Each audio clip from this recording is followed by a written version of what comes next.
Dumela mahulu ndadzoka ndine nyaya ya advocate Nelson Chamisa inova nyaya yevision yavo yevari kutaura panapa. Chiri kuitika muri Zimbabwe ndechekuti ra2023 rakapera, ra2024 rapindira ende vari kutaura kuti panogona kungoitika chidavado kana kuti pane something chavanogona kungoita. So muri Zimbabwe the current regime chiri kuitika ndechekuti muri kungoona zviri kuitika. Vanhu vakambokomplaina nyaya yemaroads pakapindurwa vakanzi aiwa vari kufanira kunge vachionera zvemaroads izvi macity fathers ndio vari kufanira kunge vachiita se vachigadzira maroads. So panapa muri Zimbabwe pane text Auya na kana kuti tweet yakandwa na advocate Nelson Chamisa vachitry kuexplaina zvavari kuda kuita neZimbabwe yavari kuda kuunza zvamanje manje. Vari kutaura kuti a new great Zimbabwe Zimbabwe should soon reclaim its breadbasket status. We will lead differently and excellently. We will feed the world. We will make and produce for everyone. Our nation shall be God nation, a wealthy nation. To achieve these reforms, strong, professional, independent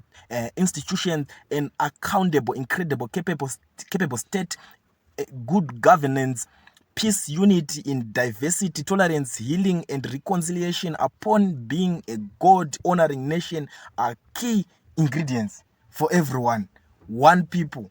God is in it. Munongo waziva kuti avasiriri. God is in it pazvinhu zvavo zvese zvanenge vachiita. So ndo new great Zimbabwe yavari kuexplaina panapa kuti ichadzokera pabread basket. Zvakanzi kwete zvaya zvaka muri Zimbabwe nekuti muri kungoziva zvekunzi muri kuti mapoto vari kuwanda muHarare macity fathers. So apa kana yakunzi bread basket hakuna basket rakaboka vanzwisisa nyaya inenge iripo. So pari kunzi aiwa vanenge vari kudzifambira nyaya dzacho idzodzo. But muri Zimbabwe isusu takangovhura nzeve kuti anything chinenge changoitika kana pakatodzi inauguration aiwa totobva tatoya tichitoibudisa kuti inauguration yacho yatanga kana kuti wo zvikangonzi zvazongovharana zvakadaro zvazongopera dzingoriwo nyaya. Munongozviziva muri Zimbabwe isu tiri nyaya metizheni nyaya metizheni tinodzifambira nyaya idzi tinodziweka nyaya idzi semetsi. Tinongouya futi tichingokuudzai kuti muri Zimbabwe zvinenge zvazoramba nekuti munongozviziva muri Zimbabwe kuti hatipererwe tinoramba tichingokuigirai malatest tichingokuonesai zvinhu zvese zvinenge zvichingoitika. Ndo nyaya yandaandaka kubatira nhasi channel yenyu yenyaya version. Kana uchinge wasvika pana pari first time yako